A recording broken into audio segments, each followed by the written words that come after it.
Muy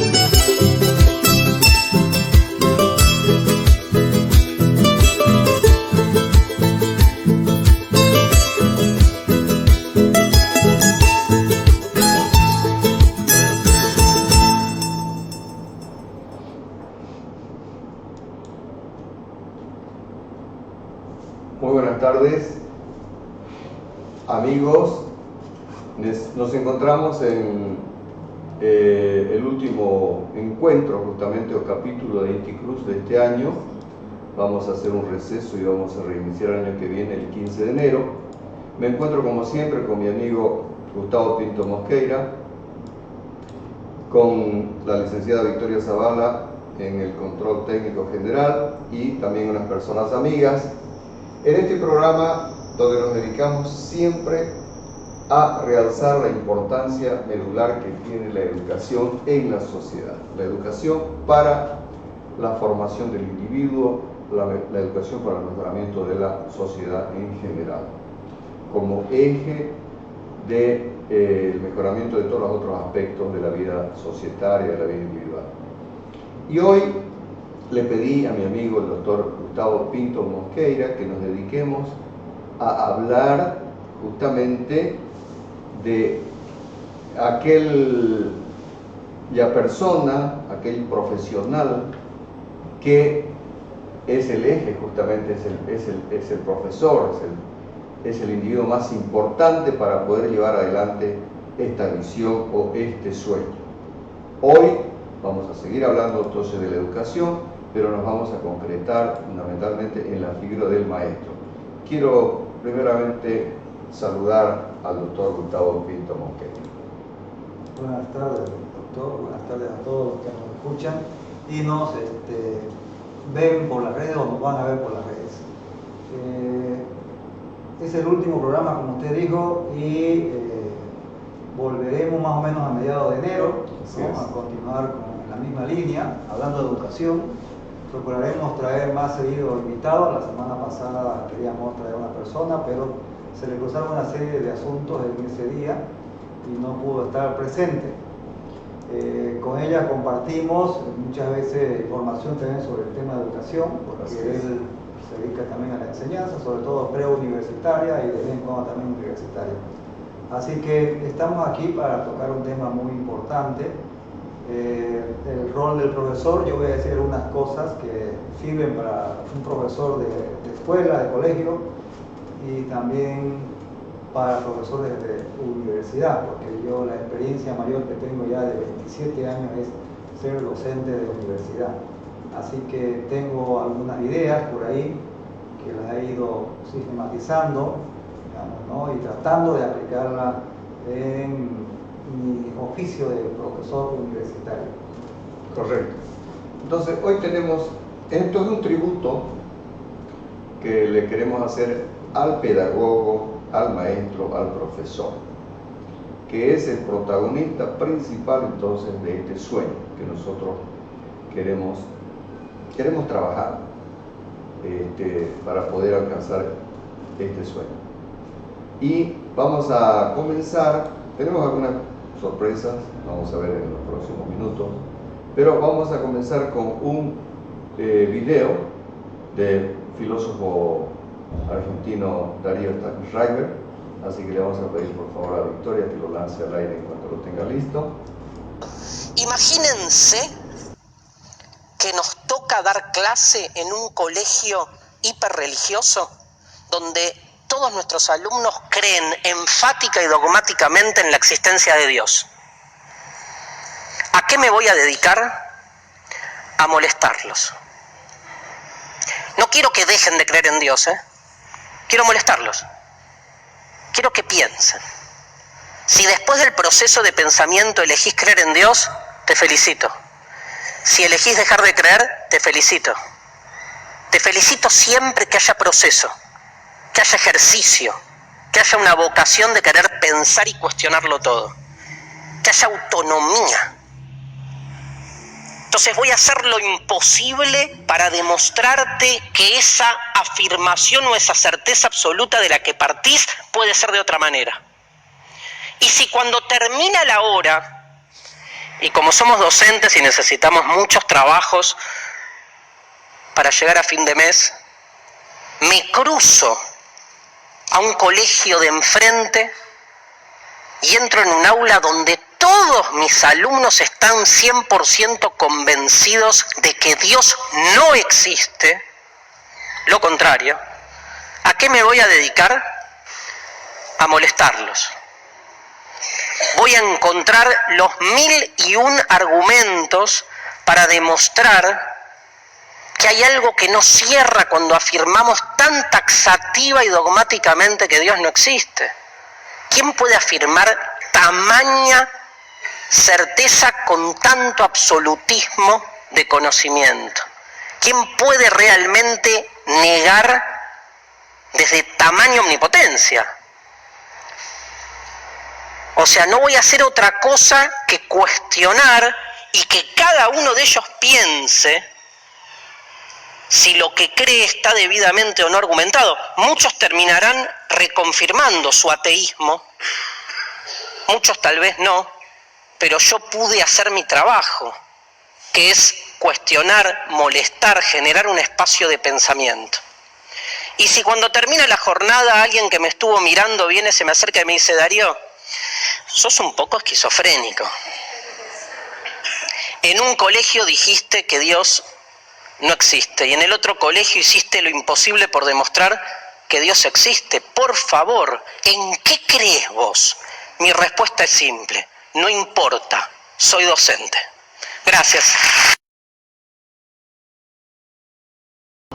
Soy docente. Gracias. Ahí está.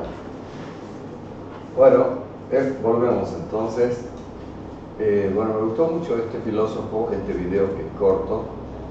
Lo he leído también bastante a Darío. Y él, bueno, toma pues un tema muy importante, pero me gustaría a usted darle prioridad, querido doctor, para que reflexione en base a lo que ha podido escuchar o ver. Bien, mire, esto me trae recuerdo a una corriente, digamos, de filósofos de la educación, pedagogos, psicólogos, que plantean que la escuela fundamentalmente debe enseñar a pensar. Y en esta línea está, no sé si en alguno de los programas que hemos grabado ya, mencioné alguna vez que hay un programa que se llama Filosofía para Niños, ¿no? Desarrollado en los Estados Unidos por Matei Glickman y todo un equipo de psicólogos y psicopedagogos que se lo aplica ya en más de 50 países, sobre todo en escuelas particulares, ¿no? En España, por ejemplo, en Colombia, y tiene todo un currículum, digamos, preparado para la edad de los niños, porque este programa parte de la idea de que fundamentalmente la escuela, la educación, deben enseñar a los niños a pensar. ¿Y qué es pensar? Pensar es manejar el pensamiento complejo, es decir, el niño debe ir desarrollando la capacidad de argumentar, de reflexionar, de comparar, de criticar. Eso es pensar, ¿no? Y este programa sostiene, por ejemplo, que aprender a pensar debe ser la función principal, el objetivo principal de toda escuela, incluso a nivel universitario. Porque el que sabe pensar, según este programa y este profesor Matei Glickman, puede mejorar su calidad de vida, ¿no? El que sabe pensar. Porque también ahora se dice que se piensa o se debe aprender a pensar también para tomar decisiones, ¿no? Para tomar decisiones, para cambiar, digamos, de estilo de vida, para cambiar de actitudes, para cambiar de trabajo. Entonces, si uno no tiene esa capacidad de pensar, pues va a ser difícil desarrollar o tener una vida, digamos, más equilibrada. Y entonces, como le decía, este programa de filosofía para niños, ¿no? Está enfocado, direccionado justamente a eso. Y tiene un currículo desarrollado, una currícula desarrollada justamente para aplicarlo ya en los niños. Incluso ahora se ha desarrollado también para los que entran al al pre-kinder y al kinder, este programa, ¿no? Porque dice que desde muy temprano hay que preparar a los niños para que piensen. Por ejemplo, en Barcelona hay algún centro o escuela donde ya están aplicando a niños de kinder, o pre-kinder y kinder, digamos, el programa de filosofía para niños.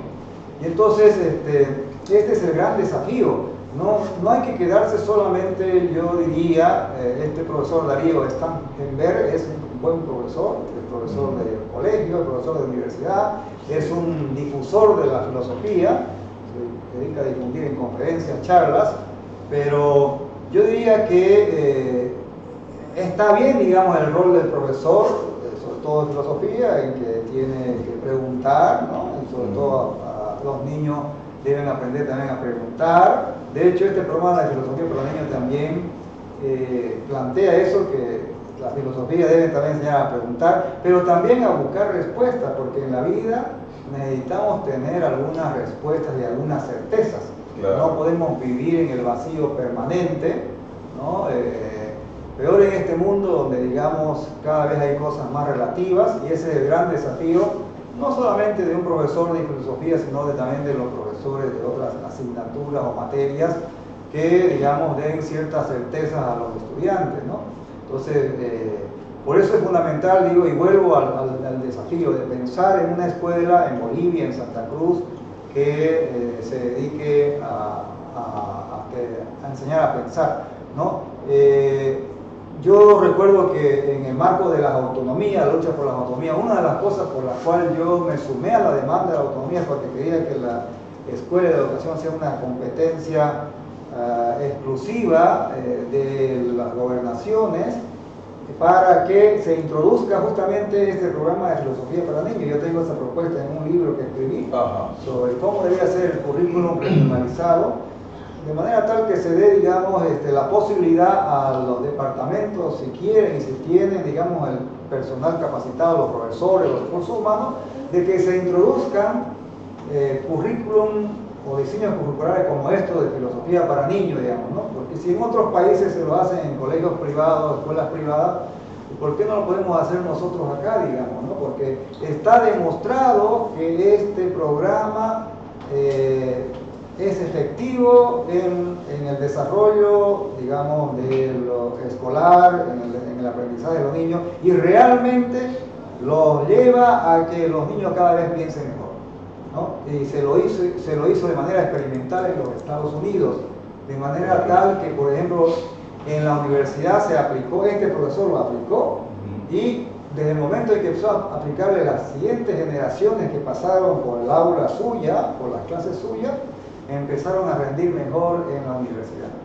Entonces está demostrado que el programa, digamos, tiene efectos positivos en la capacitación de los jóvenes, en el aprendizaje y en la capacidad de pensar, de manejar ese pensamiento complejo, reitero, analítico, crítico, comparativo, reflexivo, ¿no? Etcétera. Porque eso es, digamos, aprender a pensar, ¿no? Para también tomar, como decía, las decisiones, ¿no? En esta vida. No solamente quedarnos en preguntas, también buscar ciertas respuestas, porque los seres humanos necesitamos cierta seguridad también, ¿no?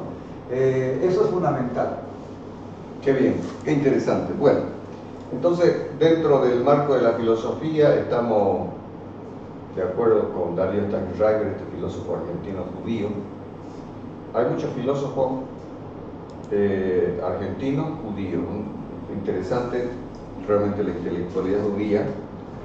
Por ejemplo, estoy pensando en Barilco, también judío, argentino, ya fallecido. Estoy pensando en Abraham, también famoso, sí, filósofo, ¿no? Argentino, judío también, y otro que no estoy recordando en otro momento, el Feynman, no sé realmente si es judío, que es muy famoso también. Pero bueno, entonces nos decía Darío Stangenberg que lo importante es el pensamiento autónomo, no ser heterónomo, ¿no? Es lo que decía más o menos Kant también, ¿no? Kant decía inclusive que la ilustración era la mayoría de edad, dejar de ser un niño. Pensar por sí mismo. Claro. Chaper Aude, piensa por vos mismo, decía Kant, ¿no? Claro. Pensar por uno mismo, o sea, ser autónomo, no ser heterónomo. Y justamente, por ejemplo, en política, siguiendo a Habermas o a Rawls, siempre menciono que algunos temas que son polémicos, ellos prefieren dejarlos, digamos, al margen, y en todo caso yo diría justamente el tema de la religión, el tema sexual, ¿no? El tema del aborto, temas que son tan críticos, justamente a través de la educación, de esto que nosotros nos hemos propuesto de alguna manera poner nuestro granito de arena para incentivar, justamente a través de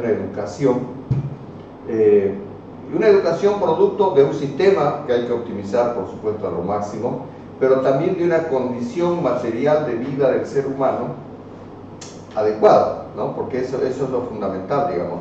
El hombre empieza a sofisticar su pensamiento cuando ha cubierto sus necesidades básicas, pues no, doctor, entonces el mantenimiento básico, hay una pirámide, digamos, y las cuestiones sofisticadas, abstractas, etcétera, están justamente en la cúspide, y entonces una adecuada vida material a través de la educación, justamente es lo que venimos sosteniendo, para que todos los niños lleguen a tener una carrera terciaria, técnica o de licenciatura, para que puedan sostener a su familia adecuadamente. Eso es lo que buscamos, ¿no? Ahora, por supuesto, un sistema educativo, primero, por eso estamos hablando, dedicándonos ahora del profesor, el maestro, ¿no? Tenemos, seguramente usted tendrá también, como yo, recuerdos de algunos maestros que nunca los vamos a olvidar. Si nos da tiempo hablaremos de eso un poco. Entonces, Darío Stanriver propone la autonomía, por supuesto. Ahora, usted también menciona una cosa muy interesante. Fíjese usted, estos coloquios, diálogos son tan importantes, porque usted menciona, claro, por eso algunos están contra el posmodernismo, porque todo es relativo, ¿no? Hay un escepticismo total, entonces no hay donde hacer pie, digamos, en el posmodernismo. Usted dice, tiene que haber un esquema, tiene que haber un molde, tenemos que creer en algo, ¿verdad? Ahora, creer en algo no significa pensar que esa es una verdad inexorable, infinita y eterna, ¿verdad? El hombre necesita creer en algo, necesita tener hipótesis de trabajo, doctor, para poder vivir, para poder trabajar, para poder levantarse todas las mañanas. Usted tiene que tener alguna certeza, ¿no? Fíjense, inclusive en mi experiencia personal, a mí me quedó bien marcado que la primera vez que estudié era la célula, doctor, la estructura de la célula tenía poros, decía el esquema en aquella época, estoy hablando del año 74, 75. Después, casi 20 años después, cuando vuelvo a estudiar la célula, resulta de que ya ha cambiado totalmente, ya no hay poros en la célula, ¿no? Un cambio total, digamos, y se dan así cambios a veces impensados, porque los científicos, justamente a propósito, inclusive para poder avanzar, crean pues moldes, ¿no? Crean mapas, no crean esquemas, porque si no, o sea, no podemos nosotros progresar, evolucionar si no tenemos algún esquema. Ahora, yo hablaba de que en este homenaje que le estamos haciendo hoy a nuestros profesores, algunos regalos cariñosos audiovisuales les íbamos a ofrecer. En cuanto tengamos nuestro primer video, le vamos a pedir a la licenciada Victoria Zavala que los lance y después seguimos conversando con el doctor Gustavo Pinto Mosqueira.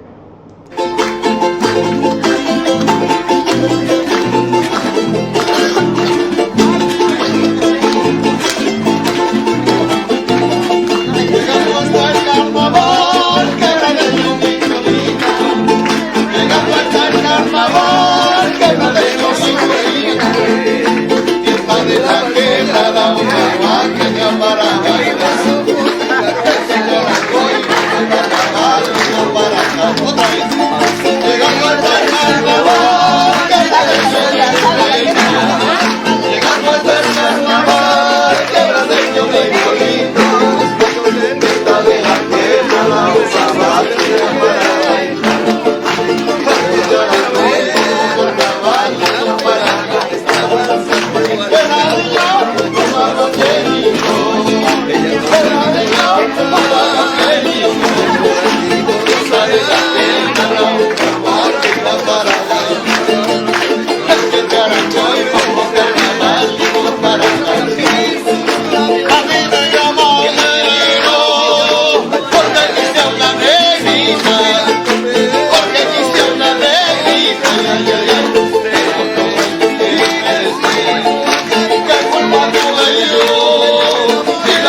resulta de que, bueno, hicimos este regalo. Usted, doctor, siempre sostiene que no solamente la cuestión cognitiva, ¿no es cierto?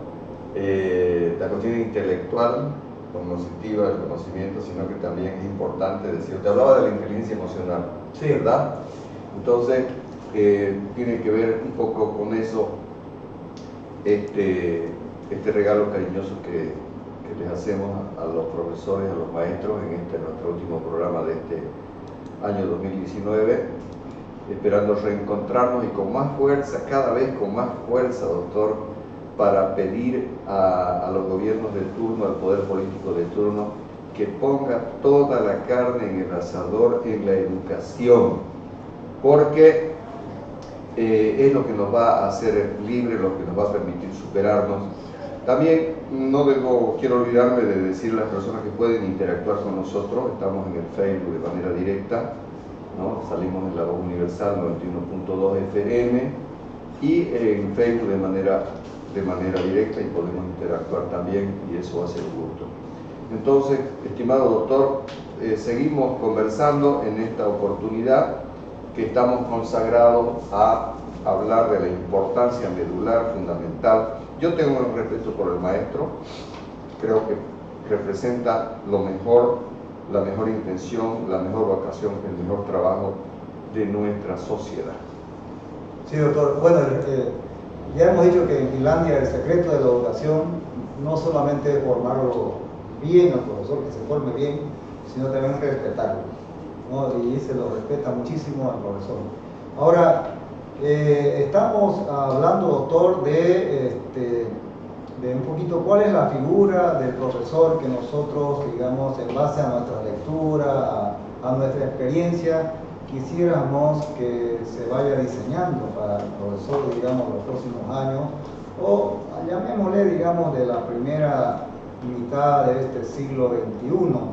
Mire, ya hemos hablado en el anterior programa de que al profesor de aula, al maestro que enseña en el aula, aparte, digamos, de capacitarlo bien, formarlo bien, para que tenga un buen magisterio, no hay que cargarlo al profesor, decíamos, nos quedamos con más carga burocrática, porque eso le quita mucho tiempo al profesor para leer, para estudiar, para preparar sus clases, para hacer, digamos, un diseño de un proceso de enseñanza-aprendizaje positivo y eficiente. Es un crimen, es contraproducente llenarlo de cuestiones administrativas al profesor que trabaja en aula. Yo deseo también que el profesor, y esto sirve para el de primaria, secundaria y universitario, sea un profesor que lea, que tenga tiempo para leer y que lea harto, que lea mucho, porque hay también gente entendida en tema educativo que piensa que la escuela, digamos, no debe sacar estudiantes incultos.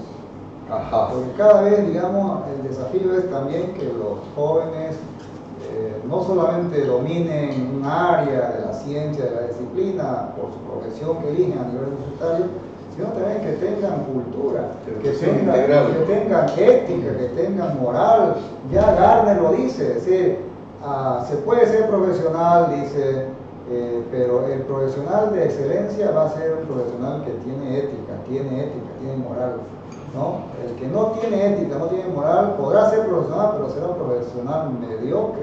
Fíjese que en eso también hay que formarse, hay que formarlo a la gente, a los jóvenes, ¿no? Entonces, mire, y en eso es fundamental que los profesores contribuyan, ¿no? Tanto el de primaria, el de secundaria, el universitario. Ya hay también el planteamiento que la universidad también debe seguir formando en ética a los profesionales, ¿no? O sea, no se debe dejar de lado eso, ¿no?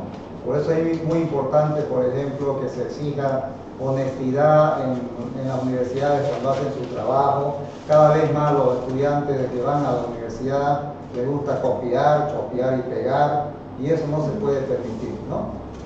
Por ejemplo, yo ahora, en este semestre que acabó en la Universidad de Trabajo, por lo menos unas 2 o 3 personas han reprobado porque me han traído trabajo que es copia y pega, ¿no? Y eso no se puede permitir, no se debe permitir. Entonces, todas esas cosas, digamos, el profesor también debe exigirlas, ¿no? Aparte, como les decía, de que con el tiempo se le reconozcan un mejor sueldo para que justamente no se dedique a otras tareas, ¿no? A ser de taxista o a estar lavando todo el tiempo los platos en su casa, digamos, ¿no? Entonces, yo puedo lavar los platos en mi casa, de hecho los lavo a veces, ¿no? Pero si tuviera todo el tiempo barriendo y cocinando, eso también quita tiempo. No es pesado, ¿no? No es pesado lavar una mudada de ropa, pero eso quita tiempo, ¿no ves? Y un profesor necesita harto tiempo para estudiar, porque leer un libro le toma harto tiempo, un libro de 200 páginas, son horas y horas que hay que estar sentado ahí. Entonces, todas esas cosas es importante ir pensándolas, mejorándolas, y ojalá que las autoridades futuras de la educación en Bolivia pues tomen en cuenta estas orientaciones, estas reflexiones que nosotros estamos diciendo. Por ejemplo, leí recién también una entrevista que le hicieron a un profesor y al mismo tiempo doctor en medicina y en neurociencia, español, Fernando Mora. Fernando Mora está trabajando mucho en el área de aplicar los conocimientos neurocientíficos en la enseñanza, en la educación, en la escuela, en la universidad. Y él dice, por ejemplo, que está bien, nos da la razón de alguna manera en que debemos educar la parte emocional, que eso es fundamental, pero también él dice que debemos ser profesores que enseñen con emoción, que los estudiantes se emocionen para aprender, porque dice que eso es fundamental. Por ejemplo, si uno enseña con emoción, quiere decir que va a despertar mucho el interés, ¿no? De los estudiantes, va a despertar mejor la atención de los estudiantes, porque por ejemplo la neurociencia muestra que la atención de los niños, por ejemplo, no dura más de 10 minutos. Entonces, si uno digamos, tiene la capacidad de enseñar con emoción, hacer emocional, entonces va a sostener mejor la atención de los niños y de los jóvenes, ¿no? Entonces, y él dice, por ejemplo, que el profesor, no debe tener solamente la formación de magisterio, ya también debe ser un neuroeducador. Ajá. Es decir, hay que tomarse en serio los conocimientos que está aportando la neurociencia para aplicarlo a la escuela y a la educación, a la enseñanza, al aprendizaje. Entonces, además de ser, digamos, un experto en pedagogía, etcétera, debe ser el profesor también un neuroeducador, reitero. ¿Y qué quiere decir eso?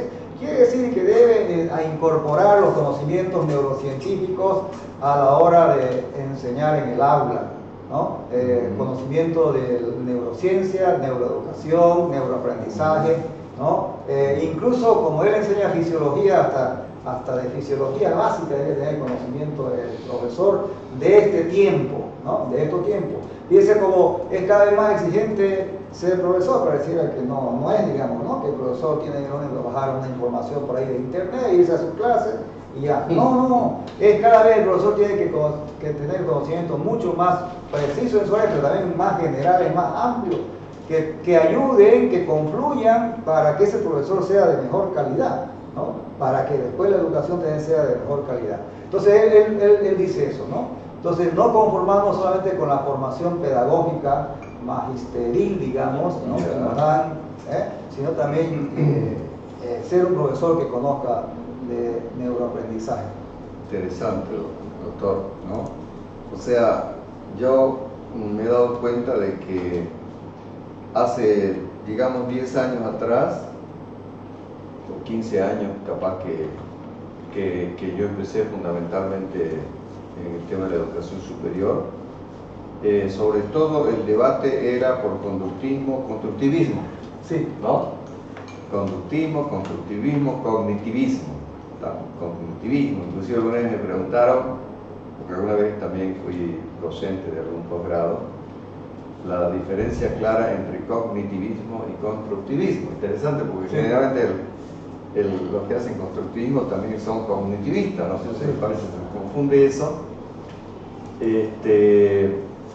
No es objetivo de Inficruz profundizar en cuestiones altamente, digamos, pedagógicas, didácticas, filosóficas, porque nuestro mensaje es bien claro y sencillo.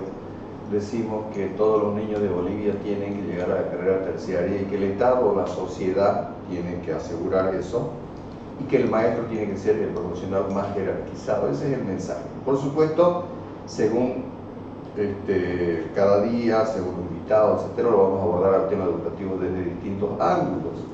Entonces le decía que ahora desde hace un tiempo se ha puesto de moda este abordaje neurológico, ¿no? Neurociencia, neuroeducación, neuromarketing, ¿verdad? Un avance, y estamos también, creo que, digamos, en el vestíbulo, si se quiere, del salto hacia lo cuántico, que también está con mucha fuerza, usted sabe. Sí, lo cuántico es fundamental ahora, ¿cierto? ¿no? Bueno, lo cuántico, por ejemplo, ahora plantea que se debe educar también lo espiritual en el ser humano. Correcto. Muy fundamental lo espiritual, ¿no? Para que el ser humano también, digamos, esté en equilibrio consigo mismo, con su entorno y hasta con la naturaleza. Mire, eso es fundamental, lo cuántico, mire, y eso es, estamos hablando de una corriente también científica, ¿no? En el campo de la ciencia física. Claro, lo cuántico, ¿no? En el corazón de la materia. Doctor, vamos a pedir que otro presente o regalo audiovisual también que tenemos preparado para nuestros queridos maestros, profesores, pedagogos. Algunos los recordamos totalmente, después lo vamos a mencionar. Si tiene nuestro video, entonces lo lanza, por favor, Víctor. Las mujeres en Bolivia, todas me gustan en general. Me gustan gambas, me gustan joyas, pero las chapacas me gustan más. Las mujeres en Bolivia, todas me gustan en Esa es la joya. general. Me gustan gambas, pero las chapacas me gustan más. ¿Dónde está la joya mayor? Ay, mi negra de mi amor, el aroma de tu amor. Ay, mi negra de mi amor, el aroma de tu amor.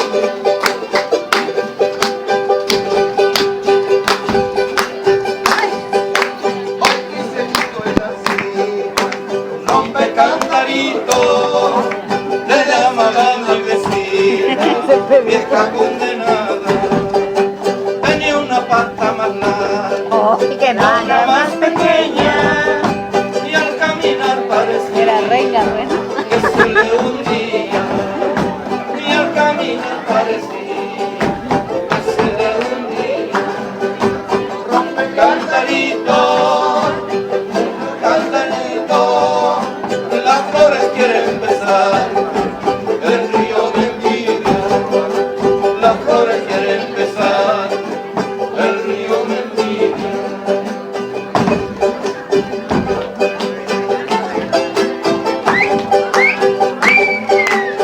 Me faltó bailadora, la verdad, ¿no? Rompe cantarito, Y a tronar nada más. una vecina, vieja condenada, tenía una pata más larga y otra más pequeña, y al caminar parecía que se le hundía, y al caminar parecía que se le hundía. Vieja miserable, rompe cantarito, donde habían visto en amores, sapo parir flores, donde habían visto en amores, sapo parir flores. Rompe cantarito, lindo parqueseño, las flores quieren dejarme, y el río envidia, las flores quieren dejarme, y el río envidia.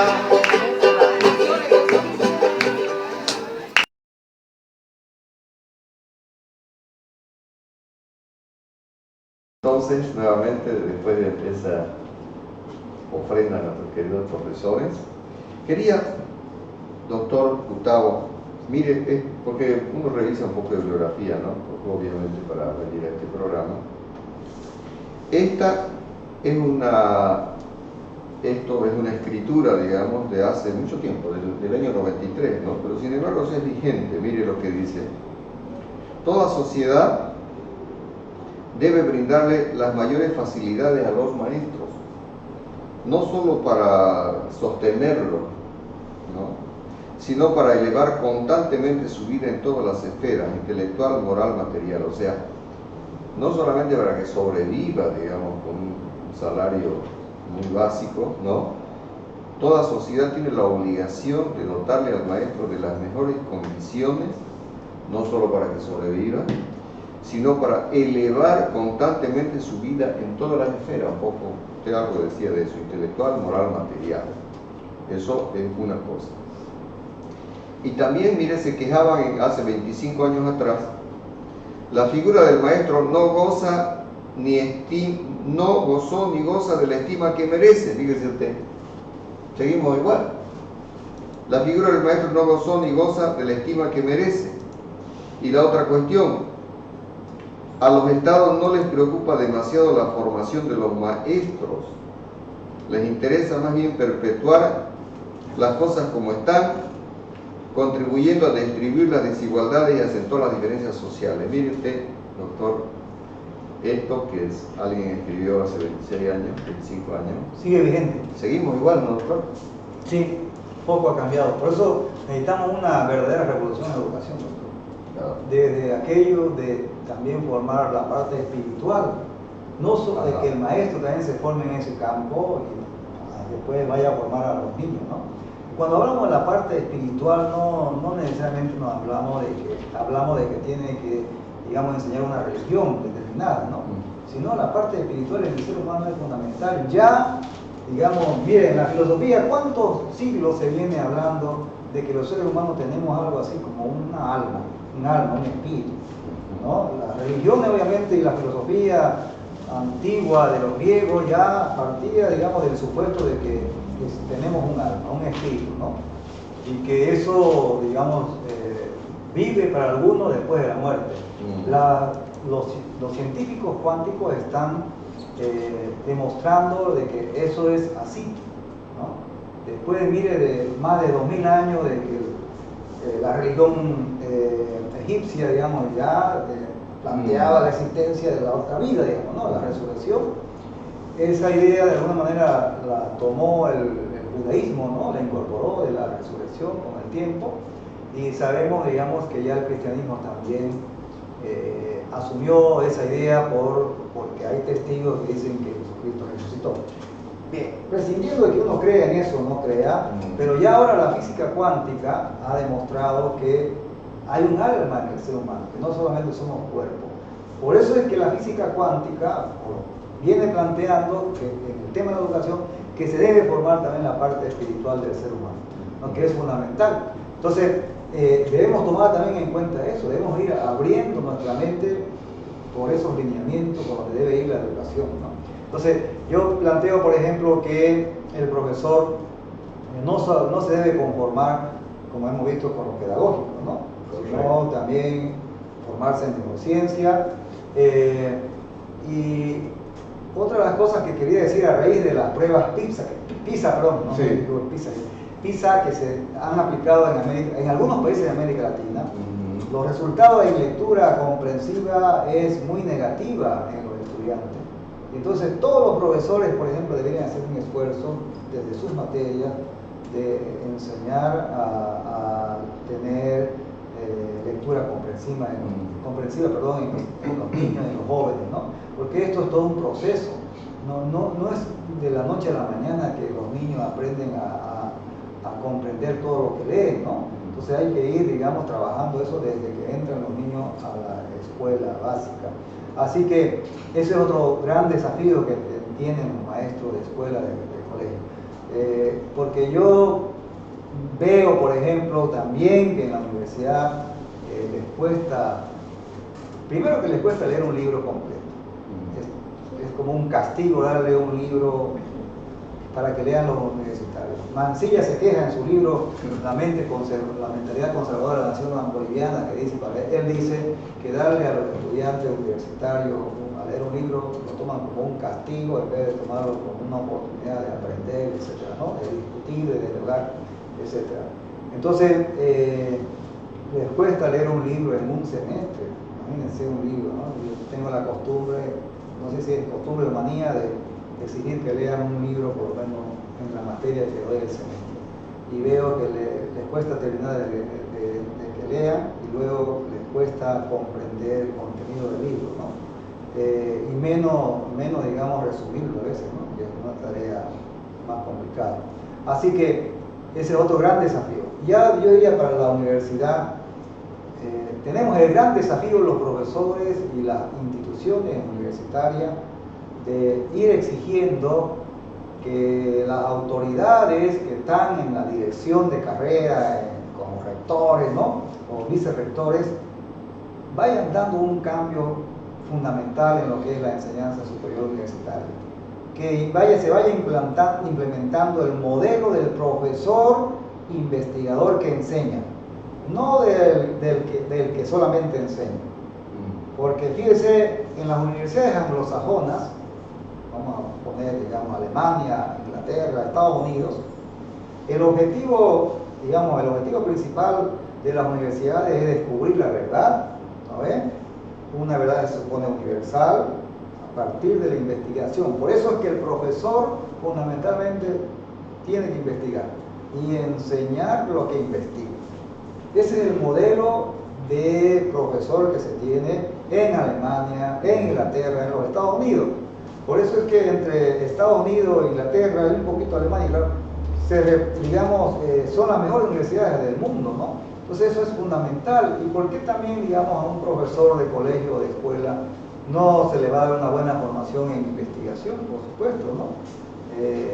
Si se le pide que lea harto, ¿por qué no se le puede pedir, exigir que también un profesor de escuela, de colegio, sea capaz de escribir, que sea escritor, que investigue también, ¿no? Y escriba. Yo creo que ese es el gran desafío que hay que tener, pero para eso, como ven, necesitamos pues profesores que bien pagados, bien formados y que no se dediquen a ser taxistas, ¿no? Porque en la universidad, por ejemplo, hay modelos de profesor que dicen es el profesor taxi, ¿no? Que va a la universidad, da unas cuantas horitas de clase por la noche, pero durante el día se dedica a trabajar como taxista. O sea, es una víctima ese profesor. Claro. Es una víctima del sistema. El sistema no le da una las víctima, condiciones. así es, ¿no? Entonces, y eso repercute en la baja calidad de la enseñanza superior también, ¿no? Eso, por ejemplo, vino un experto en educación superior universitaria, uruguayo. Hace unos 3 años yo tomé una charla que él dio en la Universidad Católica, ¿no? Y nos mostraba los diferentes modelos de universidades y también los modelos de profesores, y hablaba de este modelo que cada vez va creciendo, del profesor taxi, ¿no? Que todo el día trabaja, digamos, haciendo taxi, ¿no? O en otros oficios, y toma, digamos, la enseñanza universitaria como algo complementario. Mira esa expresión, ¿no? Como la educación bancaria. Más o menos, digamos, ¿no? De Freire, ¿no? Sí, más o menos. Que habla Freire de educación bancaria, el alumno que en realidad no es protagonista, ¿no? Freire, un tremendo filósofo pedagogo de la educación, un filósofo, que no es un protagonista, digamos, de su propio conocimiento, Claro, como tiene que ser. él se quejaba, Si no va al banco y se sienta, digamos. Sí, él se quejaba justamente de este profesor que, digamos, lo que hace es simplemente, digamos, ir a dar unas cuantas clases, ¿no?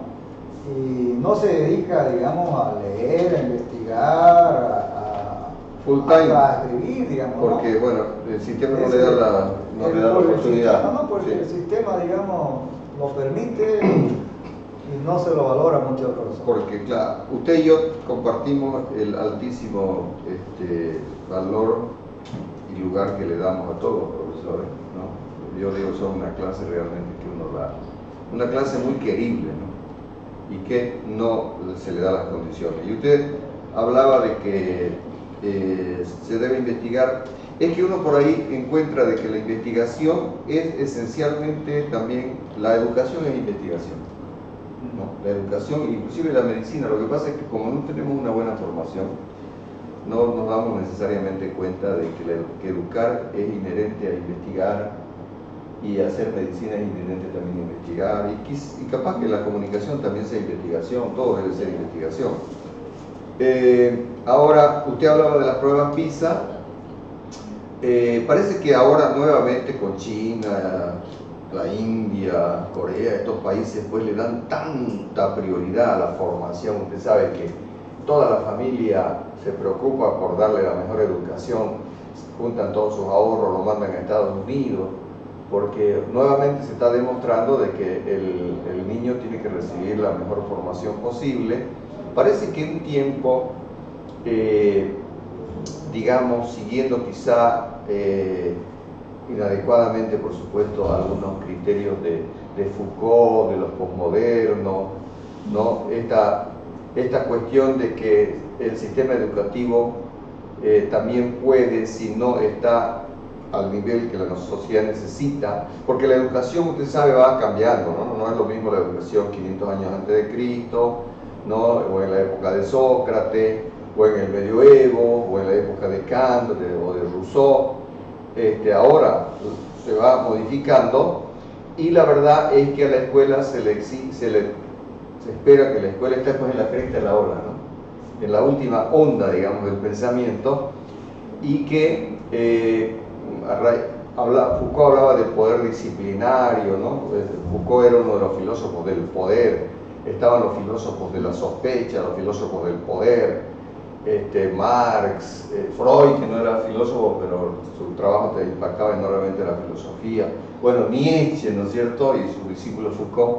Entonces la educación quedó como sospechosa, digamos. El maestro, la institución educativa, no se salvó un tiempo, vamos a decir, a raíz justamente de esta corriente posmoderna, de caer bajo sospecha, en el sentido de que la educación, como dice Freire, pues tiene que ser una educación para liberar al hombre, pero si no está enfocada adecuadamente, pues la educación puede más bien ayudarlo a mantenerlo en las cadenas, ¿no? En esas cadenas de las que nos habla Platón. Y esa es la educación bancaria que usted decía. Claro. La educación bancaria justamente, de alguna manera, lo mantiene oprimido al ser humano, ¿no? No lo libera.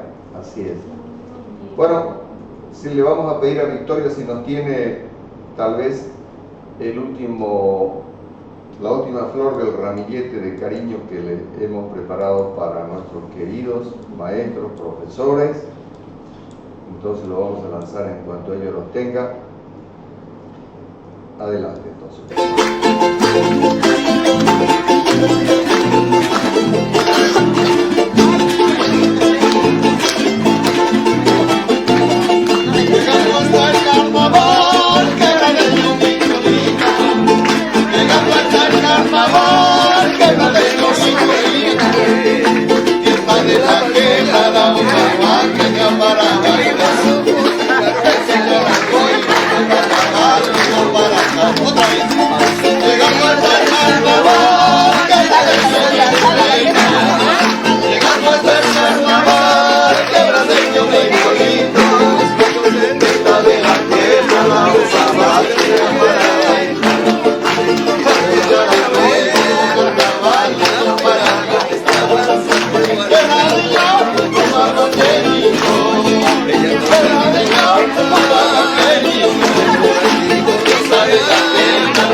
Que se dio una hibridez ahí insólita, que en realidad la canción y el instrumento era uno, porque era una canción cruceña en guitarra y el sonido era de charango, pero bueno, esperamos que nos disculpen.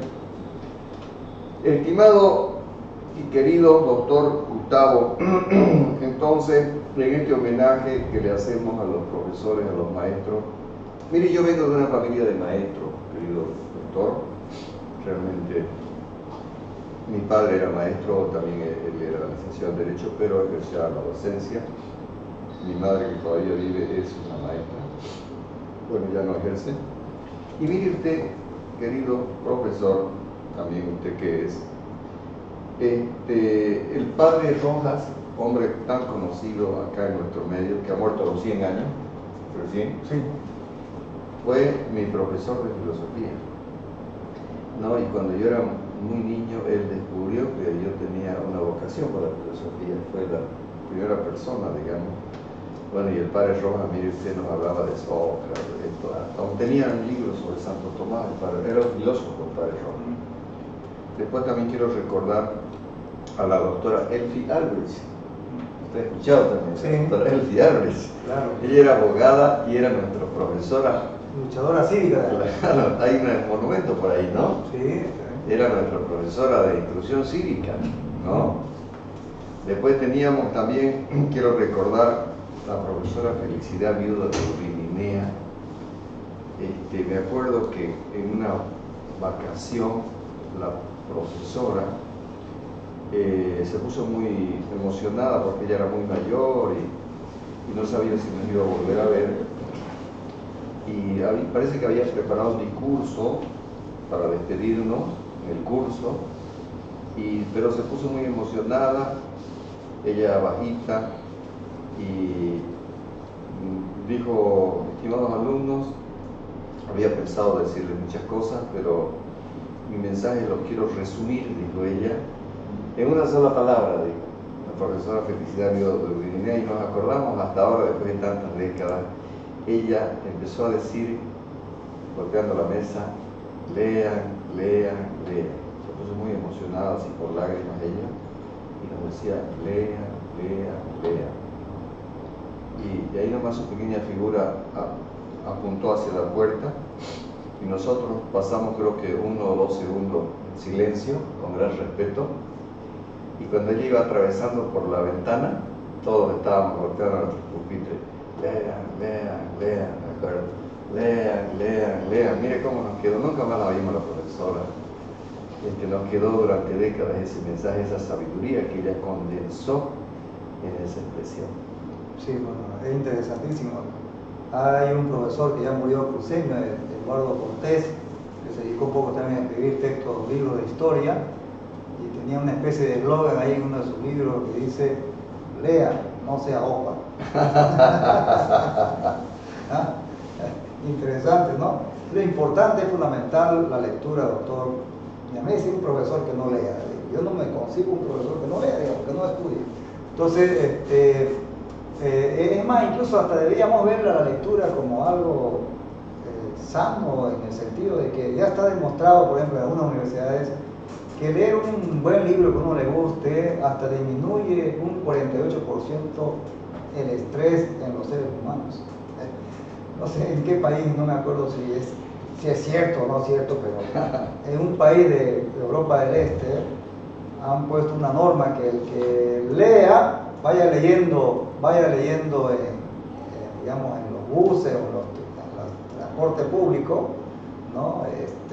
Creo que le cobran menos el pasaje o no paga, algo así, ¿no? Entonces, no sé hasta qué punto es cierto esa medida o esa noticia, pero uno va a otros países, por ejemplo, bueno, ya creo que yo lo dije, yo estudié en Santiago de Chile, y uno va en el metro y ve mucha gente leyendo, por ejemplo, ¿no? Aquí en nuestros micros es difícil ver a gente leer en los micros, ¿no? Es muy difícil, es raro el que lee, ¿no? Yo también creo eso, pero a veces tengo cierto temor porque ya somos otras generaciones y ahora lo audiovisual, el video se ha instalado tanto, entonces no lo tengo yo bien claro, no soy muy enfático ya en eso.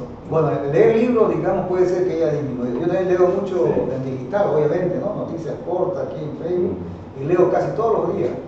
Pero no por eso he dejado, por ejemplo, de leer libros y libros gruesos, ¿no? Claro. Yo creo que un profesor no debería deshacerse de ese hábito, ¿no? Es decir, la noticia, es más, está cada vez más demostrado, se han hecho estudios e investigaciones, de que es más llevadero para la atención leer todavía en textos físicos que leer digital, ¿no? Que incluso dice que cuando uno lee un libro en físico, Ajá. antes de dormir, le ayuda a conciliar el sueño. En cambio, si usted lee en pantalla digital, le quita el sueño, porque estimula una neurona, ¿no? Que lo mantiene uno despierto y le disminuye la neurona que digamos atrae o que lo lleva a usted a dormir mejor. Sí. No quiero olvidar de saludar a Oscar Diego Celada, que nos sigue por Facebook. Le enviamos un cariño, así también como todos los amigos, las personas que nos siguen directo por Facebook. Y recordarles que también vamos a subir, algunos videos todavía no están, pero los vamos a subir a YouTube. No sé, nos queda creo que algunos pocos minutos. Y querido doctor, parece que ya nos vamos a tener que ir. En primer lugar, voy a agradecer al cierre de este año al doctor Pasquier, que es el fundador, creador, director del Instituto de Ciencia, Economía, Educación y Salud, ya con mucho prestigio, con muchos antecedentes. También que él nos ha posibilitado esta vía, este canal, esta radio, 91.2 FM. Y entonces muchísimas gracias también a Victoria Zavala por su simpatía y todas sus condiciones que nos ha permitido en una confortabilidad realmente técnica hacer este ciclo. Creo que son unos 8 o 9 programas los que hemos realizado en esta oportunidad. También al director de la radio, el doctor Darwin Pinto, también el agradecimiento. La verdad que ha sido muy cómodo, muy confortable. Nos hemos sentido muy bien en Radio La Voz Universal. Dios los cría y que será el destino los une, algo así. Entonces acá un grupo muy interesante, muy motivador de personas, de profesionales, de personas inquietas con humanitarismo, con solidaridad, con vocación de servicio, son los que componen esta institución. Entonces el agradecimiento fundamental a la casa. Seguidamente quiero agradecerle a usted, doctor doctor Pinto, Gustavo Pinto Mosqueira, porque realmente ha sido para mí un apoyo y un baluarte fundamental. Usted con todos sus antecedentes, una persona ampliamente conocida en el mundo intelectual, en el mundo de la docencia universitaria, y usted una persona tan accesible y con tanta calidad humana y humildad como para colaborarme, ayudarme o ser fundamental más bien en este programa, ¿no? Yo con otro tipo de formación, más bien vengo de la medicina y formándome, bueno, también soy licenciado en Ciencias Políticas, pero dentro de la gran cultura, dentro del gran conocimiento, soy un autodidacta prácticamente de la epistemología y la filosofía, y yo encuentro en usted un apoyo en esa solidez del conocimiento universal. Entonces, también quiero, sí, ahora fundamentalmente dirigirme a la sociedad cruceña, a la sociedad boliviana, que es hacia ellos lo que nosotros dirigimos, nuestra vocación. Cada vez empezamos con Inti Cruz hablando en general de política, de los distintos temas, pero cada vez nos hemos ido convenciendo de lo que en realidad sabíamos desde un comienzo, ¿no? Por lo que dice toda la literatura, dicen todos los pensadores, por la ascendencia de la familia de donde venimos, que la única manera de cambiar realmente al individuo y a la sociedad es pues la educación, ¿no? No hablamos de la educación como sabiduría, como filosofía, como evolución, sino la educación para que un individuo pueda tener una carrera terciaria, una profesión, una ocupación que pueda vivir él mejor en su familia y sus hijos, y así un círculo virtuoso, y ese individuo será autónomo para tomar sus decisiones en los grandes temas críticos. Entonces, estimados amigos que nos escuchan y nos observan, quiero desearles de mi parte y de Inti Cruz que pasen las mejores fiestas posibles, una feliz Navidad, un próspero año nuevo, dejar todo lo que no ha sido bueno atrás en el olvido, ¿verdad? Y afrontar el futuro con todo el optimismo, con toda la fuerza, el 2020. Seguramente con el esfuerzo y con la esperanza, con la fe, con el apoyo de nuestros seres queridos, lograremos nuestras metas de todo corazón, con todo el cariño. Quiero desearles a todos los que nos escuchan, a todos los que nos observan, lo mejor para todos ustedes. Le voy a ceder, yo me despido aquí, pero le cedo el cierre final a mi amigo, al doctor Gustavo Pinto Mosqueira. Muchísimas gracias, permiso. Adelante, doctor. Bueno, muchas gracias, doctor, por la confianza, por haberme invitado a acompañarlo aquí en casi todos los programas. Y quiero también desearle felices fiestas a las personas que nos escuchan y que nos ven. Y me voy con una inquietud que leí, digamos, hablando del Facebook, leí en Facebook una entrevista que le hicieron también a una psicóloga y educadora española, donde hablaba de cómo educar las emociones. Ya que hemos hablado de la parte emocional, me gustaría el próximo año venir con unas cosas más concretas, porque recuerde que le dije que los seres humanos tenemos como 5 emociones primarias, ¿no? Y 3 son negativas y 2 son positivas. Correcto. Entonces, ¿cómo digamos hacer para que esas emociones primarias negativas, digamos, no influyan tanto en el ser humano, en su conducta negativa, y podamos nosotros manejarlas, gobernarlas de manera positiva, ¿no? O que ellas no nos gobiernen a nosotros, porque de ahí se generan una serie de actitudes negativas en el trabajo, en la familia, con los hijos, con la esposa, o con la novia, con la portera, con la amante, etc. Entonces es muy importante educar esa parte. ¿Cómo hacerlo? Es una gran tarea que para el próximo año, a ver si damos algunas indicaciones más concretas, porque hay que hacerlo desde la casa. Desde la casa. Este señor que le mencioné, Fernando Mora, dice que es muy importante, por ejemplo, que en la casa los padres respeten y ayuden a que los niños respeten las normas, porque si no, después no hay un respeto a las normas en la sociedad, y en eso también los profesores tienen que colaborar. Los profesores son unos continuadores de lo que se debe hacer, lo que hace uno en la familia, ¿no? Entonces el profesor también tiene que después en la escuela, en la universidad, colaborar en que los niños jóvenes respeten las normas de una sociedad. Muchas gracias. Entonces, felices fiestas para todos. Hasta el año 2020. Gracias.